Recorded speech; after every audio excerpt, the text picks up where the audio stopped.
773. 773.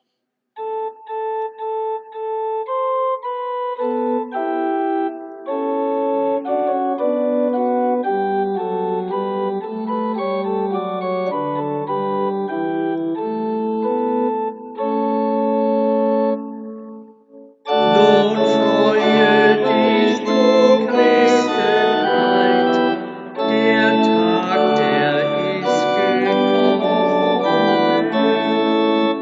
an dem der Herr nach Kreuz und Leid die Schuld vor uns genommen. Befreit sind wir von Angst und Not, das Leben hat besiegt den Tod, der Herr ist auferstanden. An diesem österlichen Tag lasst uns den Vater loben, den der alle Ding verlag, hat seinen Sohn erhoben. Das ist der Tag, den Gott gemacht, das Leben hat uns neu gebracht, der Herr ist auferstanden. Du lieber Herr Jesu Christ, da du erstanden heute, so lobt dich alles, was da ist, in übergroßer Freude. Mit dir sind wir von Herzen froh, wir rufen laut und singen so, der Herr ist auferstanden. Im Namen des Vaters und des Sohnes und des Heiligen Geistes. Amen. Der Herr ist auferstanden. Er ist unter uns, sein Friede sei mit euch. Und mit deinem Geist. Liebe Kinder, liebe Schwestern und Brüder, heute ist schon Ostermontag, der zweite Tag nach der Auferstehung Jesu. Mit dem Sieg des Lebens über den Tod fängt alles Neue an. Und ein Weg beginnt, der gegangen sein wird, mitten im Alltag, mitten im Leben.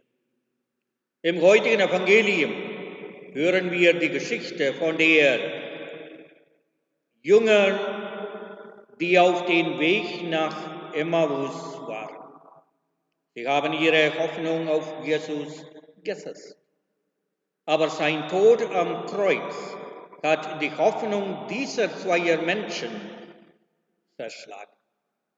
Aber beim Brotbrechen erkannten sie Jesus.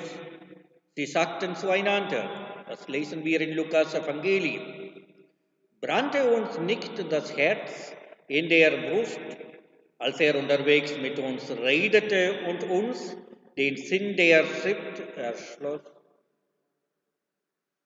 Ja, der Herr lebt. Sie ziehen hinaus nach Jerusalem zu den Menschen, um die Kunde von der Auferstehung Jesu weiterzutragen. Ihn, den auferstandenen Herrn, rufen wir in Kyrie und bitten wir um sein Erbarmen.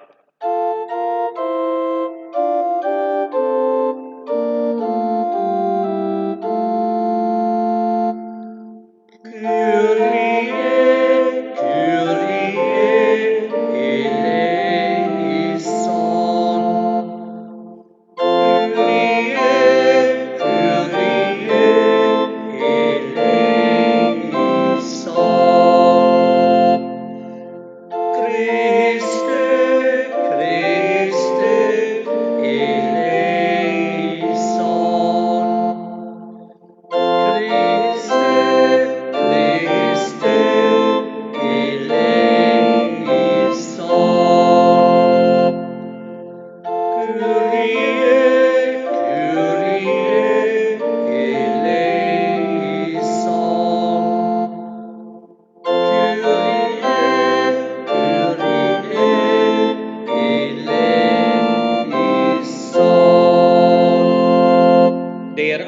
allmächtige Gott, erbarme sich unser, lasse uns die Sünden nach und führe uns zum ewigen Leben.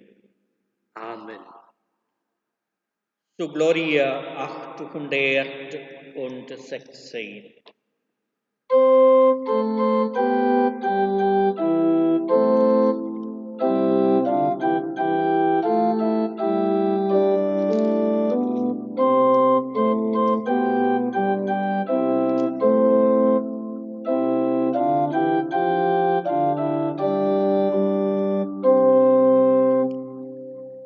Ehre sei Gott in der Höhe, Friede den Guten auf Erden.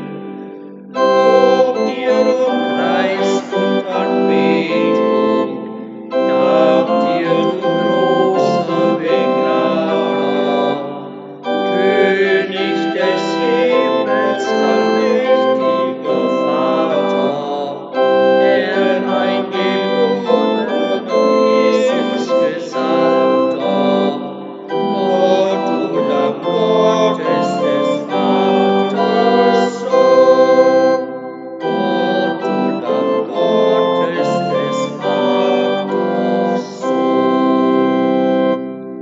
Du nimmst hinweg unsere Sünden, gnädig erbarme dich unser.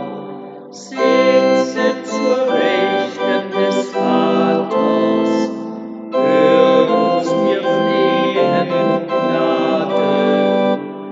Jesus zugleich mit dem Heiligen Geiste, dort in der Herrlichkeit Gottes des Vaters, du allein heilig, der höchste Du, du allein heilig, der höchste Du. Lasset uns beten. Allmächtiger, ewiger Gott, du Herr allen Lebens, durch die Taufe schenkst du deiner Kirche Jahr für Jahr neue Söhne und Töchter. Gib, dass alle Christen in ihrem Leben dem Sakrament treu bleiben, das sie im Glauben empfangen haben. Darum bitten wir durch Jesus Christus, deinen Sohn, unseren Herrn und Gott, der in der Einheit des Heiligen Geistes mit dir lebt und herrscht in alle Ewigkeit. Amen.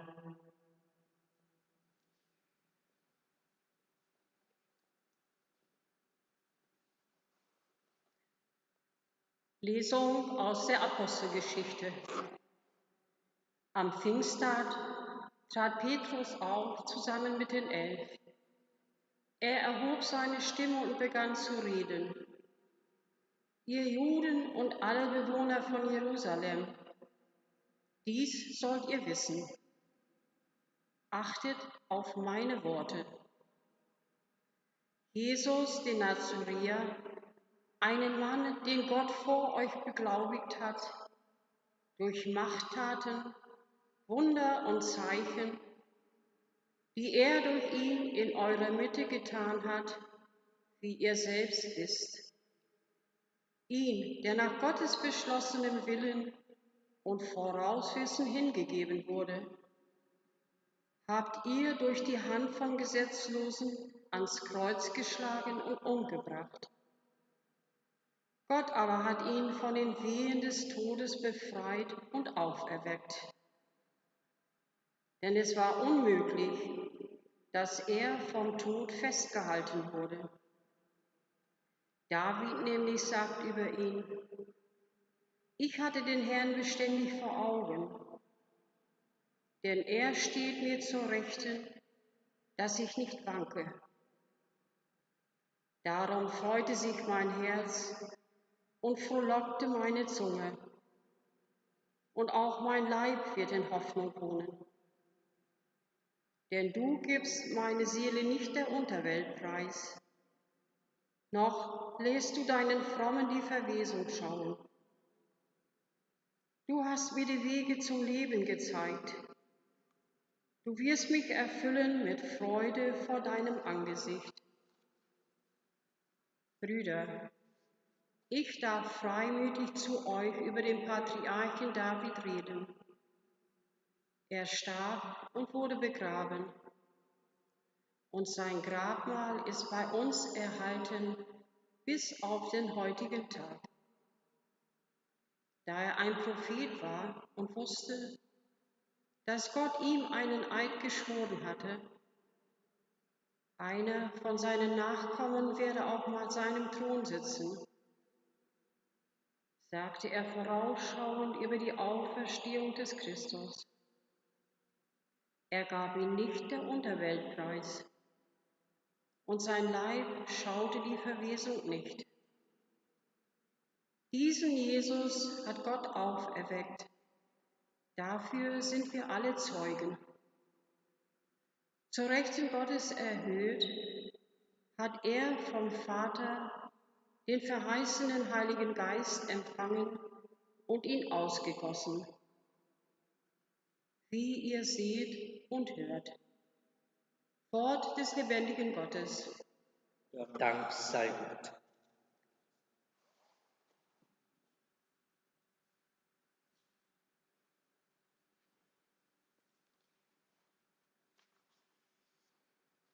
Dreihundertneunundzwanzig, 329.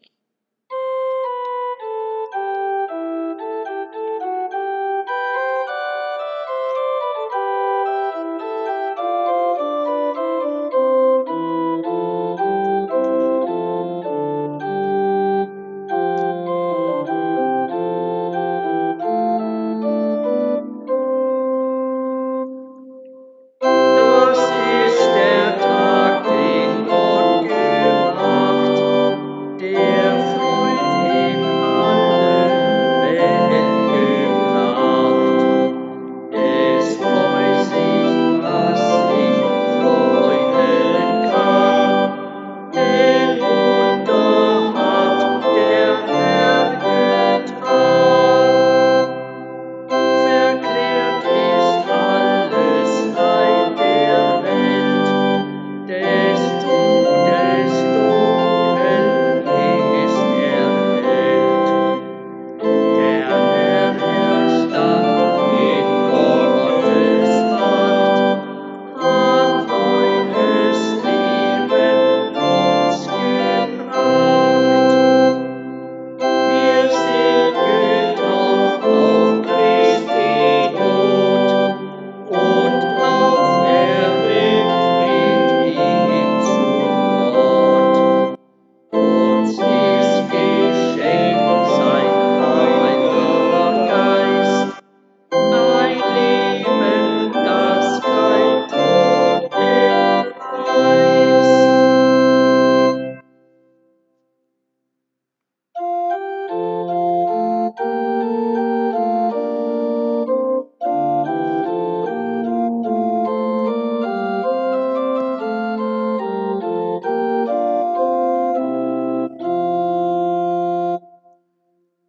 Halleluja, Halleluja,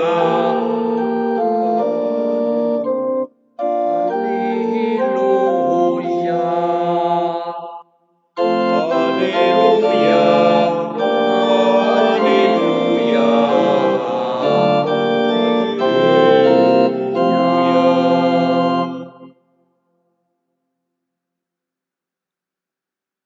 Der Herr sei mit euch Und mit mit deinem deinem Geiste.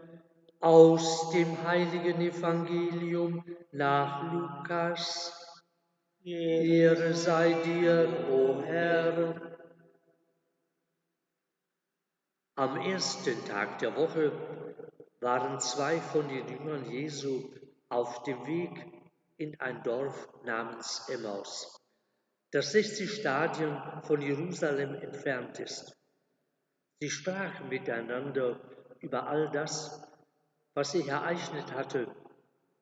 Und es geschah, während sie redeten, und ihre Gedanken austauschten, kam Jesus selbst hinzu und ging mit ihnen.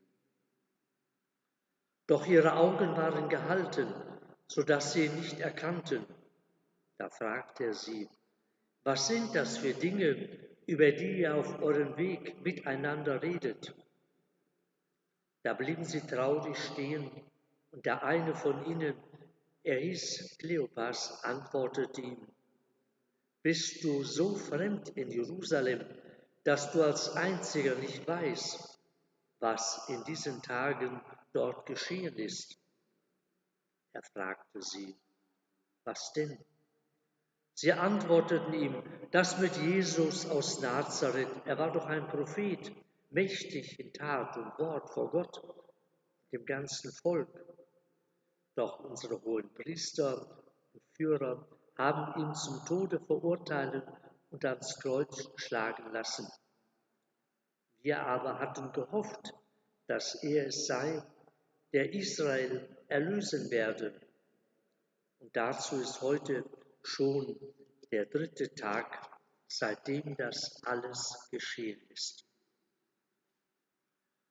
Doch auch einige Frauen aus unserem Kreis haben uns in große Aufregung versetzt. Sie waren in der Frühe beim Grab, fanden aber seinen Leichnam nicht. Als sie zurückkamen, erzählten sie, es seien ihnen Engel erschienen und hätten gesagt, er lebe. Einige von ihnen gingen dann zum Grab, fanden alles so, wie die Frauen es gesagt hatten. Ihn selber aber sahen sie nicht. Da sagte er zu ihnen: Ihr Unverständigen, deren Herz zu träge ist, um alles zu glauben, was die Propheten gesagt haben, musste nicht der Christus das erleiden und so in seine Herrlichkeit gelangen? Und er legt ihnen dar, ausgehend von Mose, allen Propheten, was in der ganzen Schrift über ihn geschrieben steht. So erreichten sie das Dorf, zu dem sie unterwegs waren. Keiner Jesus tat, als wollte er weitergehen, aber sie drängten ihn und sagten: Bleibe bei uns, denn es wird Abend. Der Tag hat sich schon geneigt. Da ging er mit ihnen hinein, um bei ihnen zu bleiben. Und es geschah, als er mit ihnen bei Tisch war, nahm er das Brot, sprach den Lobpreis, brach es und gab es ihnen. Da wurden ihre Augen aufgetan, sie erkannten ihn, und er entschwand ihren Blicken. Da sagten sie zueinander: Brannte nicht unser Herz in uns, als er unterwegs mit uns redete und uns den Sinn der Schriften eröffnete?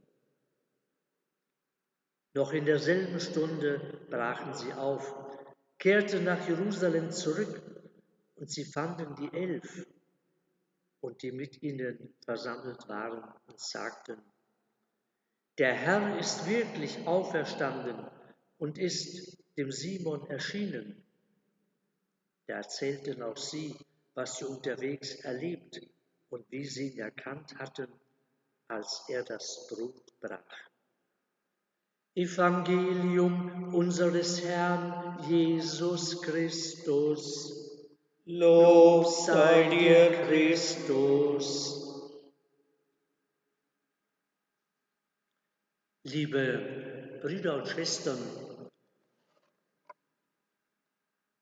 als ich gestern bei dem schönen Sonnenwetter unterwegs war, auch an verschiedenen Stellen hier Esterwegen oder in der Ems, wo ich noch einmal hinschaute, wo ich eben auch als Kind mit dem Mästchen und früher dort unterwegs waren, wo wir Eier gekollert hatten.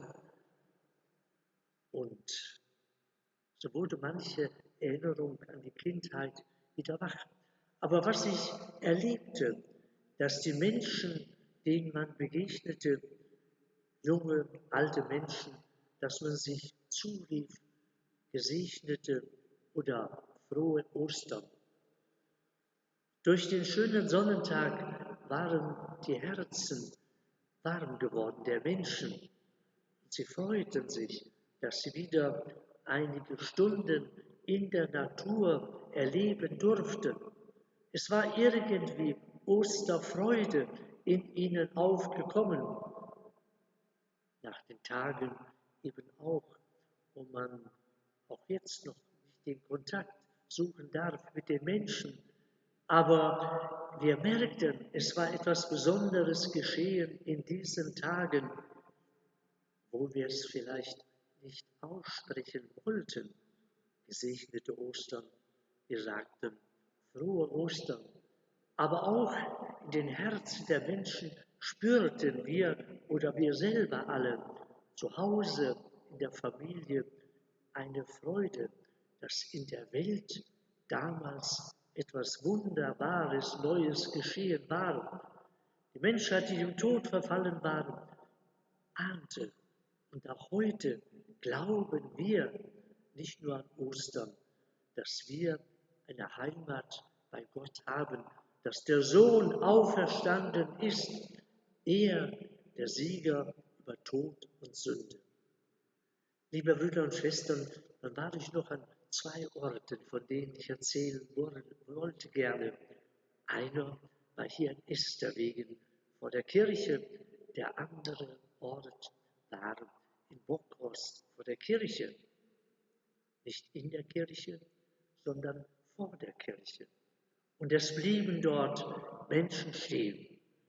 Die Fahrräder wurden an die Wand gestellt und die kleinen Kinder riefen voller Freude, Mama, Papa, guck mal, das ist mein Stein, den habe ich mit euch gemalt. Und es war dann, wenn man dann beobachtete, die Kinder, wie sie eine kleine Prozession an diesen Steinen führten. Die einzelnen Steine konnten sie deuten.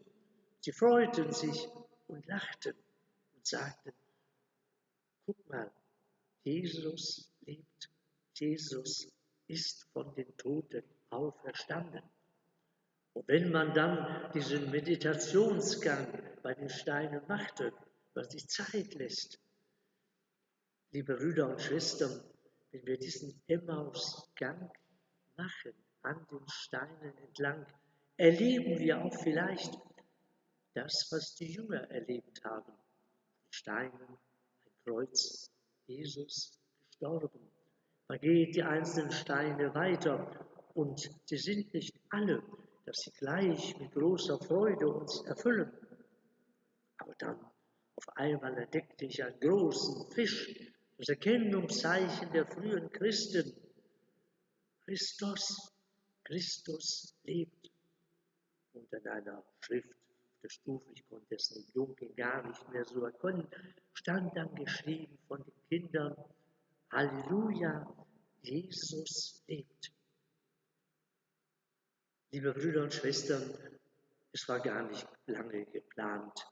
Spontan war es entstanden, dieser wunderbare Weg vor den Kirchen, diesen Emmausgang durch die ganze Bibel hindurch. Ich kann nun nicht die einzelnen Bilder erklären, das würde zu lange dauern, bis morgen früh.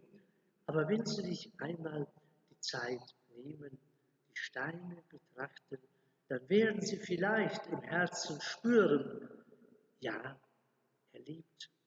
Und aus der Traurigkeit, vielleicht weil wir einen lieben Menschen verloren haben, dass wir nach einem Sinn suchen, immer noch fragen, warum musste er gerade sterben nach dieser schweren Krankheit?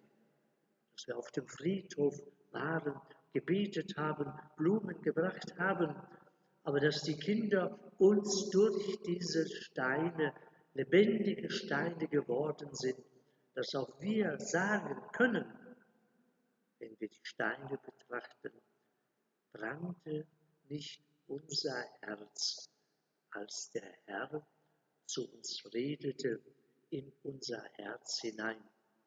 Die Kinder waren voller Freude, dass sie zeigen durften, was sie gemalt hatten. Die Kinder auch können uns sagen, liebe Brüder und Schwestern, weißt du, Papa und Mama, Jesus lebt. Und es ist vielleicht spannend, mit den Kindern in ein Gespräch zu bekommen, dass Jesus durch die Kinder zu uns sprechen will.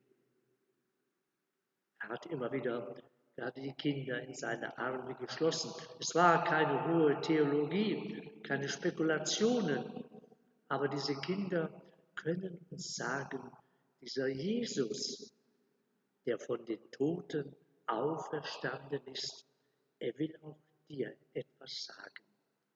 Es waren Steine gemalt, auch von der Heiligen Kommunion, als die Jünger hatten ihn noch nicht erkannt, als er mit ihnen redete. Aber als er zu ihnen ins Haus kommt, das Brot brach, könnte sagen, wenn wir hier in die Kirche kommen, der Herr das Brot für uns bricht, erkennen wir ihn auf einmal in der unscheinbaren Gestalt des Brotes. Und das auch dann, wenn wir ihn wieder empfangen dürfen, wenn die Kirchen wieder geöffnet sind, dass auch wir voller Freude sagen dürfen, brannte nicht unser Herz in diesen Wochen, hatten wir nicht Sehnsucht, den Heiland zu empfangen, das Brot des Lebens. Liebe Brüder und Schwestern, gehen wir auch in diesen Tagen den Weg nach Emmaus. Lassen wir uns in der Stille von Jesus ansprechen, dass wir, wenn er zu uns spricht in der Stille, wir sagen können, brannte nicht unser Herz, als er mit uns redete. Liebe Eltern, brannte ihnen nicht das Herz, als ihre Kinder mit ihnen über Jesus, mit Jesus redeten.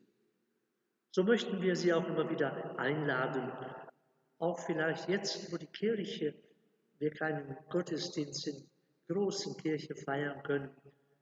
Das habe ich gestern und vorgestern am Karfreitag erlebt, wie viele Familien mit ihren Kindern in die Kirche kommen, damit Jesus mit ihnen spricht und dass wir sagen können, brannte nicht unser Herz, als Jesus mit uns redete und wir im Gebet zu ihm sprechen durften. Amen.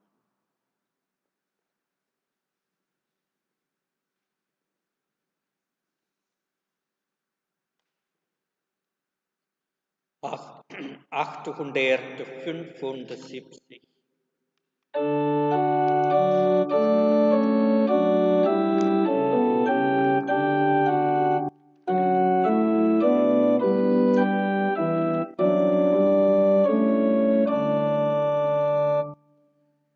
Wer soll mein Tauch und Widerstehen, sondern will ich gehören.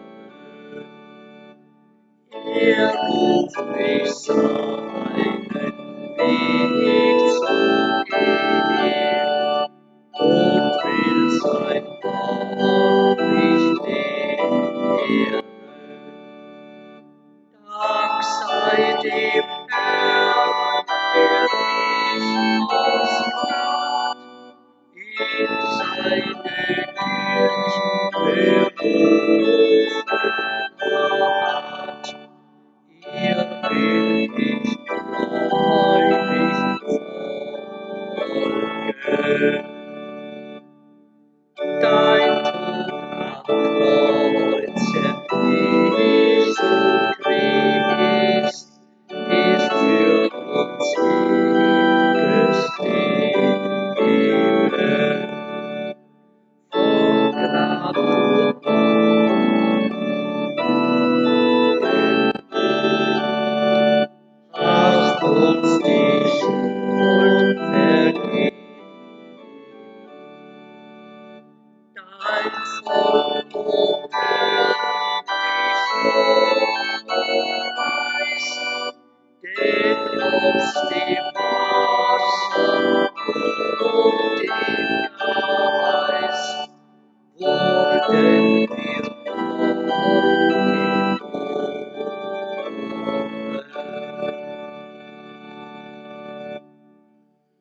Wir halten die Fürbitten. Diese Fürbitten haben die Kinder zu Hause geschrieben und auch bei mir abgegeben. Und die Kinder dürfen auch weiter Fürbitten zu Hause schreiben und auch bei mir oder im Fahrbüro abgeben, egal in welchen Gemeinden. Und wir wollen auch diese Fürbitten in der Messfeier vortragen. Und allen Kindern, die in dieser vergangenen Zeit diese Fürbitten geschrieben haben, Dankeschön ganz herzlich. Wir bitten unseren auferstandenen Herrn,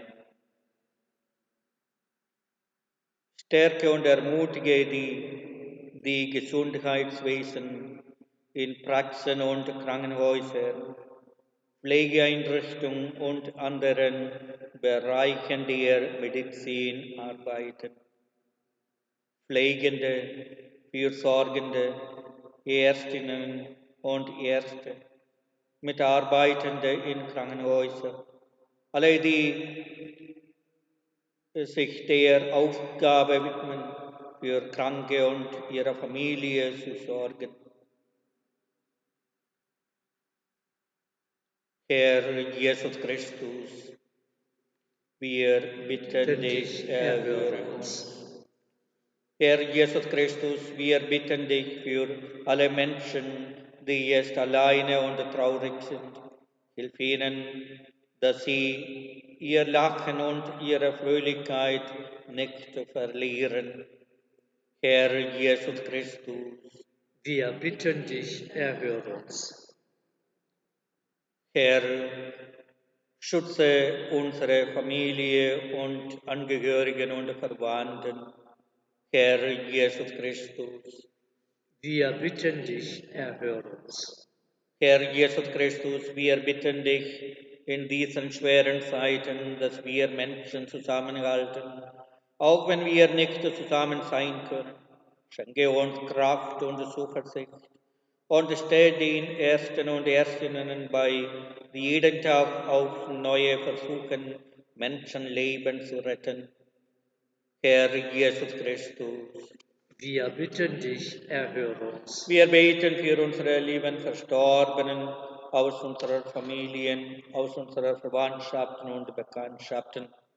Besonders beten wir für die Verstorbenen Gerhard und Angela Kassens, Eheleute Angela und Johann Rieken und Sohn Heinrich, Regina Jüdiges, Johann und Elisabeth Kassens, Katharina und Elisabeth Kassens, Reinhard und Maria Lindemann, Theo Lindemann, Hans Kassens, Theo Durmstow, Engelbert Otten, Christian Brake, Hermann Brake, Wilhelm und Angela Meyer und Sohn Willi, Geschwister Niklaus und Hermann Munk und Ludmilla Ballmann, Wenslaus und Adelheid Munk, Albert Janssen, Josef und Helene Bruschka, Johann und Adelheid Ulliges, Johann und Tekla Ficken und Hans Janssen, Eheleute Anna und Bernhard Stint und deren Söhne Willi und Johann, Josef und Maria Sommer. Herr, gib ihnen und allen Verstorbenen die ewige Ruhe. Und das ewige Licht leuchte in Lass sie ruhen in Frieden. Amen. Zur Gabenbereitung singen wir 778.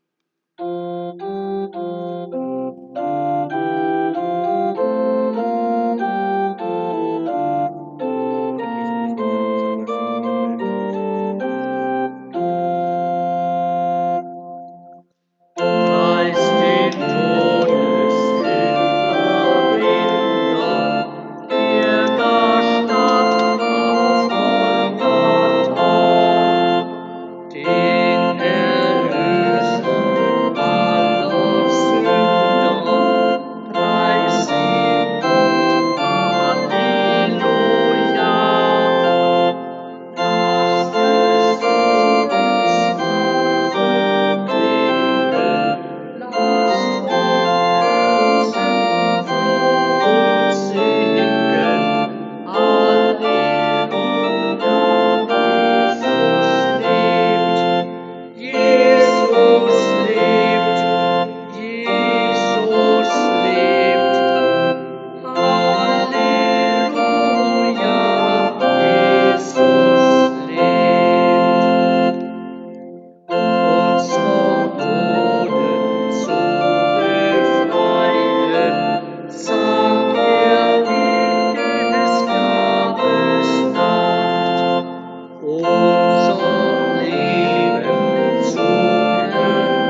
380, zweite Strophe.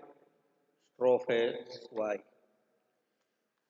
Allmächtiger, ewiger Gott, du hast deinem Volk durch das Bekenntnis des Glaubens und den Empfang der Taufe neues Leben geschenkt.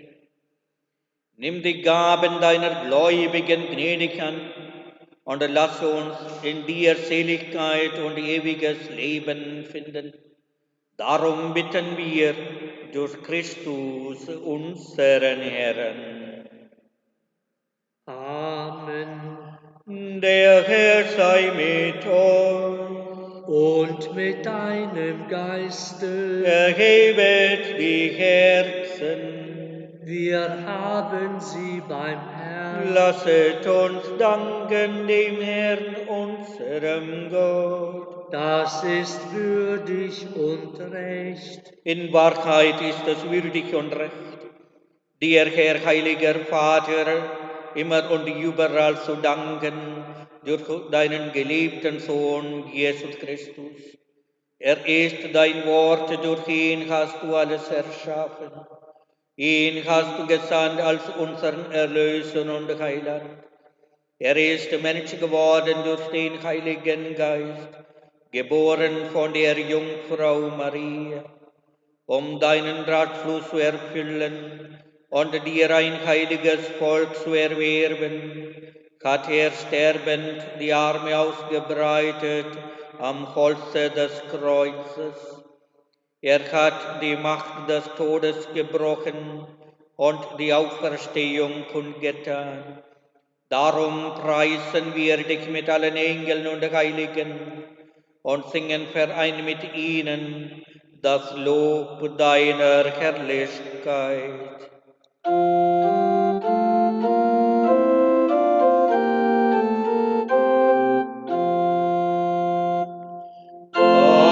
Alles, was dich preisen kann, Cherubim und Seraphinen stimmen dir ein Loblied an. Alle Engel, die dir dienen, rufen dir stets ohne Ruhe. Heilig, heilig, heilig zu. Ja, du bist heilig, großer Gott. Du bist der Quell aller Heiligkeit. Darum kommen wir vor dein Angesicht und feiern in Gemeinschaft mit der ganzen Kirche das Hochfest der Auferstehung unseres Herrn Jesus Christus. Durch ihn, der zu deiner Rechten erhöht ist, bitten wir dich, sende deinen Geist auf diese Gaben herab und heilige sie, damit sie uns werden Leib und Blut deines Sohnes, unseres Herrn Jesus Christus. Denn am Abend, an dem er ausgeliefert wurde und sich aus freiem Willen dem Leiden unterwarf, nahm er das Brot und sagte Dank, brach es, reichte es seinen Jüngern und er sprach, nehmet und esset alle davon, das ist mein Leib, der für euch hingegeben wird.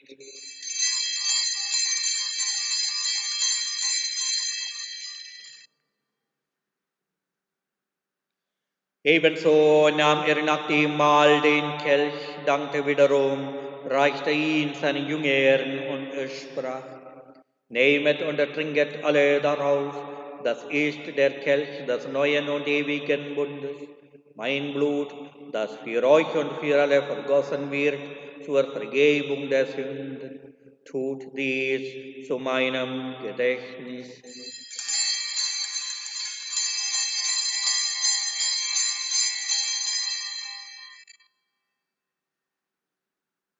Geheimnis des Glaubens.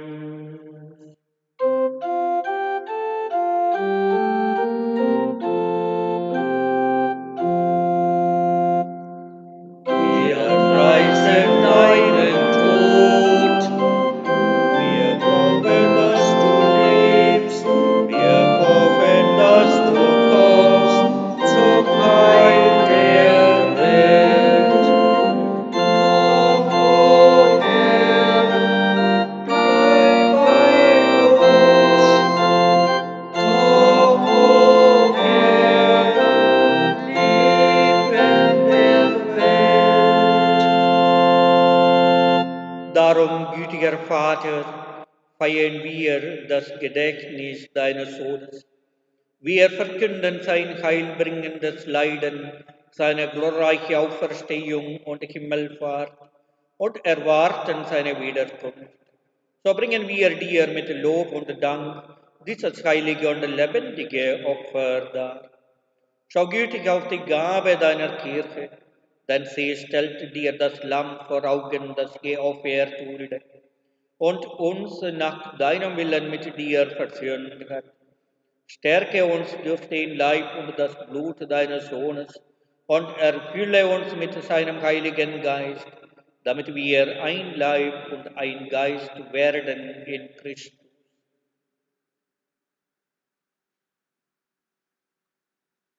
Schau gütig auf die Gabe deiner Kirche, denn sie stellt dir das Lamm vor Augen, das geopfert wurde und uns nach deinem Willen mit dir versöhnt hat. Stärke uns durch den Leib und das Blut deines Sohnes und erfülle uns mit seinem Heiligen Geist, damit wir ein Leib und ein Geist werden in Christus. Er mache uns auf immer zu einer Gabe, die dir wohlgefällt, damit wir das verheißene Erbe erlangen, mit deinen Auserwählten, mit der seligen Jungfrau und Gottesmutter Maria, mit deinen Aposteln und Märtyrern und mit allen Heiligen, auf deren Fürsprache wir vertrauen. Barmherziger Gott, wir bitten dich, dieses Opfer unserer Versöhnung bringe der ganzen Welt Frieden und Heil. Beschütze deine Kirche auf ihrem Weg durch die Zeit und stärke sie im Glauben und in der Liebe. Deinen Diener, unseren Papst Franziskus, unseren Bischof Franz Josef, die Gemeinschaft der Bischöfe, unsere Priester und Diakone und alle, die zum Dienst in der Kirche bestellt sind und das ganze Volk deiner Erlösten. Erhöre, gütiger Vater, die Gebete der hier versammelten Gemeinde und führe zu dir auch alle deine Söhne und Töchter, die noch fern sind von dir. Erbarme dich aller unserer verstorbenen Brüder und Schwestern und aller, die in deiner Gnade aus dieser Welt geschieden sind. Nimm sie auf in deine Herrlichkeit und mit ihnen lass auch uns, wie du verheißen hast, zu Tische sitzen in deinem Reich. Darum bitten wir dich durch unseren Herrn Jesus Christus, denn durch ihn schenkst du der Welt alle guten Gaben. Durch ihn und mit ihm und in ihm ist dir Gott allmächtiger Vater, in der Einheit des Heiligen Geistes, alle Herrlichkeit und Ehre, jetzt und in Ewigkeit. Amen. Dem Wort unseres Herrn und Erlösers gehorsam und getreu seiner göttlichen Weisung, wagen wir zu singen.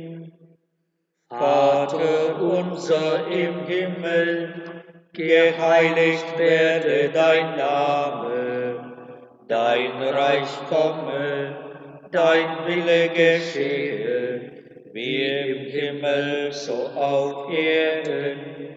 Unser tägliches Brot gib uns heute und vergib uns unsere Schuld, wie auch wir vergeben unsere Schuldigen. Und führe uns nicht in Versuchung, sondern erlöse uns von dem Bösen. Erlöse uns, Herr allmächtiger Vater, von allem Bösen und gib Frieden in unseren Tagen.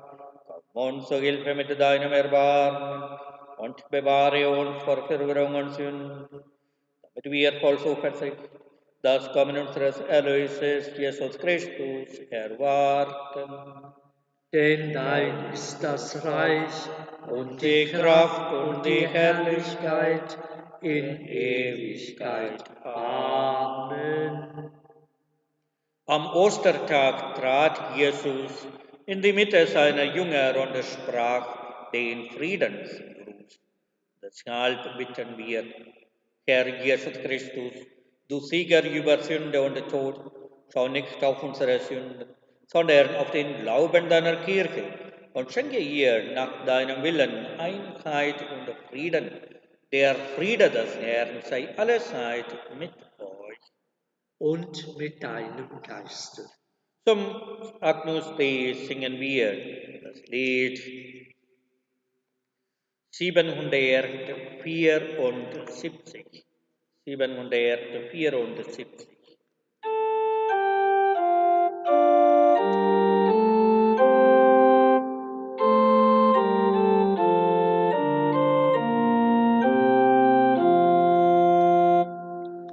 Wahrer Gott, wir glauben dir. Du bist mit Gottheit und Menschheit hier. Du, der den Satan und Tod überwand, der im Triumph aus dem Grabe erstand.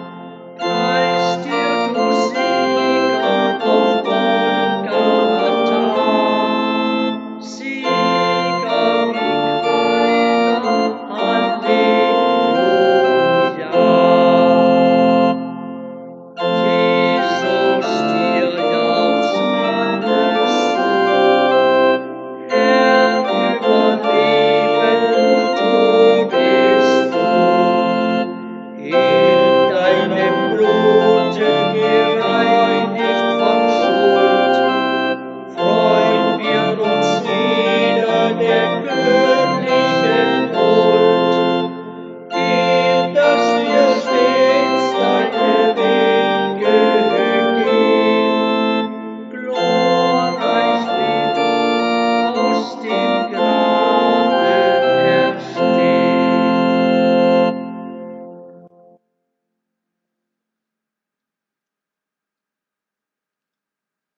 Seht das Lamm Gottes, das hinwegnimmt die Sünde der Welt. Herr, ich bin nicht würdig, dass du eingehst unter mein Dach, aber sprich nur ein Wort, so wird meine Seele gesund. Christus ist vom Tod erstanden, er stirbt nicht mehr. Gebrochen ist die Macht des Todes. Halleluja.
Das Grab ist leer.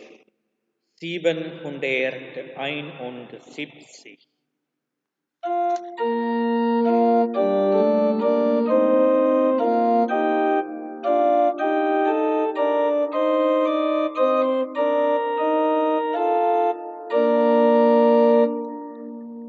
Das Grab ist leer, der Held erwacht, der Heiland ist erstanden. Da sieht man seiner Gottheit Macht, sie macht den Tod zu Schanden.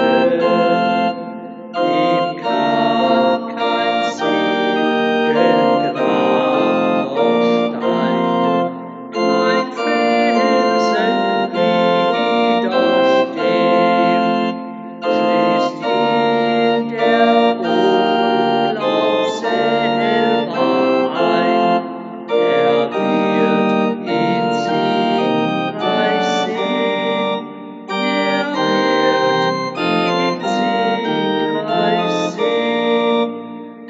Halleluja, Halleluja.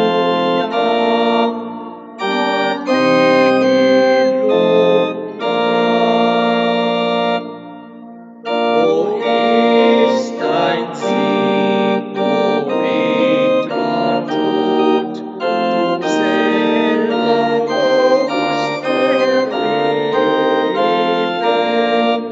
Der mit dir rang, ist unser Gott, der über Tod und Leben vermögt ist nun die Göttlichkeit von Jesu Herrn und Gott.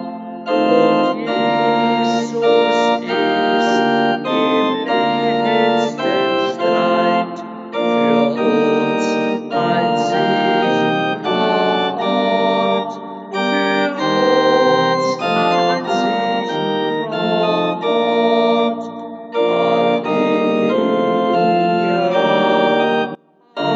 Halleluja, Halleluja.